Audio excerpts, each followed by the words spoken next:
E você acredita que o arrebatamento vai acontecer antes dos 7 anos que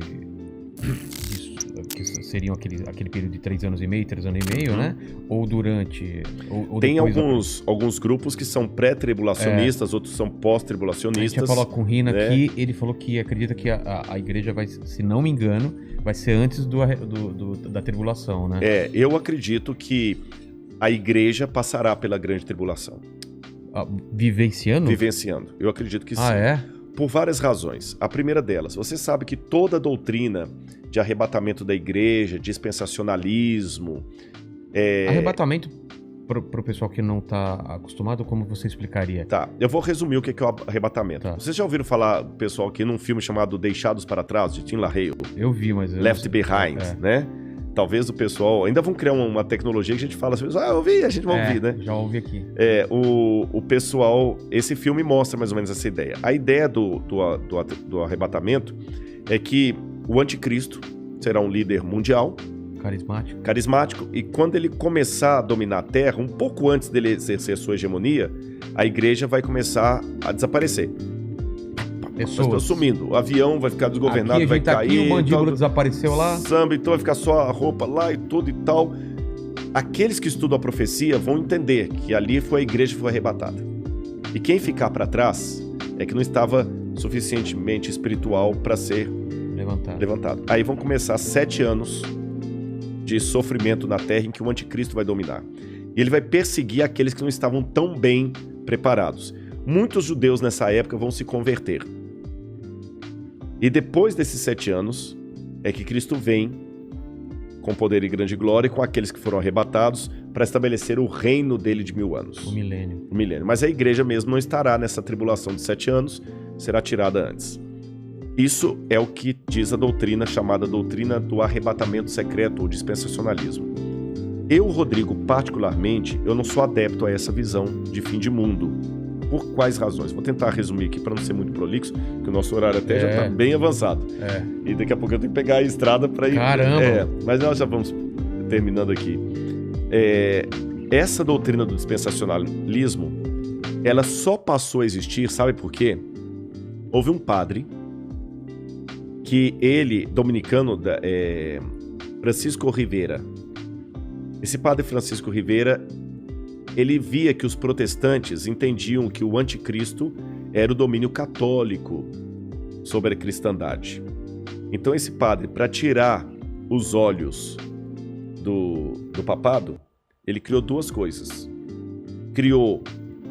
Deu uma ênfase a uma ideia preterista, que o anticristo era Nero, e que a volta de Jesus será o seguinte, que o anticristo é alguém que vai surgir ateu no futuro e que a igreja não estaria aqui. Aí, a ideia desse padre passou para um homem chamado Darby, um pregador. Isso eu estou falando já no começo do século XX.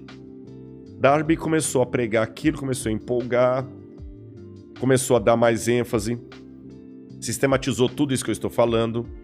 Aí veio, depois de Darby, veio Scofield e criou a Bíblia Anotada de Scofield, que se tornou a Bíblia de todos os protestantes. E na Bíblia de Scofield estava essa doutrina que ele aprendeu de Darby. E depois de Scofield, outros pregadores renomados começaram a propagar a ideia do dispensacionalismo, especialmente o Tim LaHaye, que ficou muito famoso. E isso hoje emplacou, especialmente no mundo evangélico, como sendo a visão de fim de mundo. Só que se você olhar atrás da história do cristianismo, o dispensacionalismo, com o arrebatamento da igreja, 7 anos de tribulação, tudo mais, não fazia parte nem dos ensinos de Lutero, nem de Calvino, nem de Zwinglio, nem de John Wesley, dos metodistas, nem dos cátaros, nem dos albingenses, nem nenhum dos que viveram a história do cristianismo. Dos protestantes, nem os cátaros, como eu falei, nem os valdenses, nenhum deles ensinaram isso. Nem a igreja católica ensinou isso. Se você for recuando mais, nem os pais da igreja ensinaram isso. Então, se fosse uma doutrina verdadeira, a gente tinha que admitir que é uma doutrina que ficou por 2000 anos. Vigente? Não, nem vigente. Inesquecida. Ignorada. Porque em 2000 anos de cristianismo... Falando dessa visão que foram os romanos, Não, essa visão do anticristo como sendo alguém que vai vir, os 7 anos, a igreja arrebatada antes. Essa visão.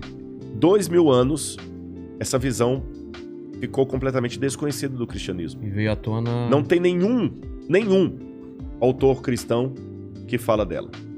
Começou com Francisco Rivera, padre, e depois Darby e Hal Lindsey também, que vai vir depois de Hal Lindsey com Tim LaHaye, que vão propagar isso aí. E espalhou no mundo gospel. Mas, biblicamente, eu tenho dificuldade de aceitá-la por algumas razões. Em primeiro lugar, a volta de Jesus na Bíblia é descrita, e quando eu falo eu acredito assim, eu estou falando Lutero, Zwinglio, Calvino, todo esse pessoal aí, né? Ela será com poder e grande glória. Todo olho o verá. Até aqueles que o traspassaram. A Bíblia não fala de um arrebatamento secreto. Não fala. Em momento... mas como é que... Mas Rodrigo, lá em Tessalonicenses fala, seremos arrebatados no abrir e fechar de olhos. A palavra arrebatados ali significa tirado de um lugar e levado para outro.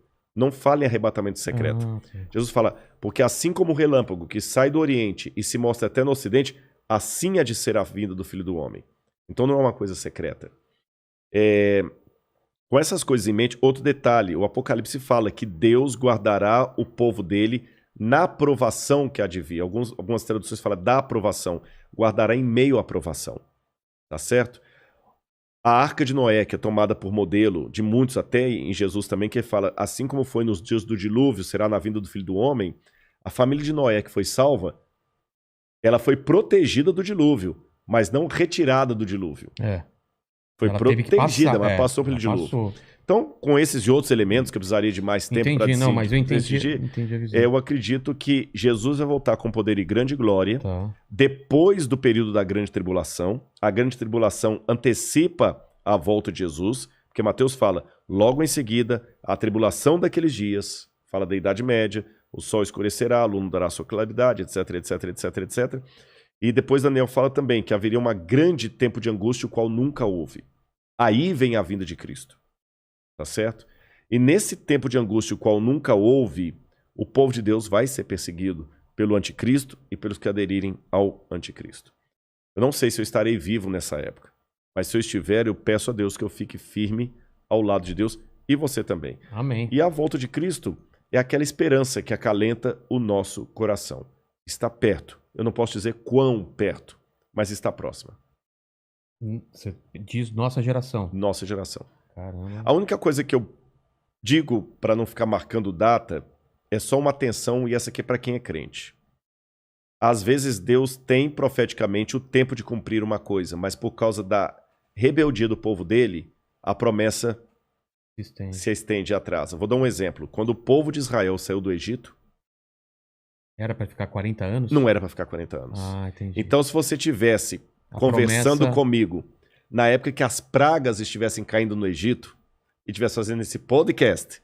E aí? Lá em Mênfis. Exatamente. E me perguntaram assim, Rodrigo, na sua opinião, a libertação do povo hebreu está próxima? Eu falo assim, olha, pelo que eu estou vendo dos indícios, o rio Nilo se tornando em sangue, os animais morrendo, está muito próxima a libertação do povo de Deus. E de fato estava, tanto é que na Páscoa eles saíram. Só que eles saíram do Egito, mas o Egito não saiu deles. Resultado, ficaram 40 anos morgando no deserto.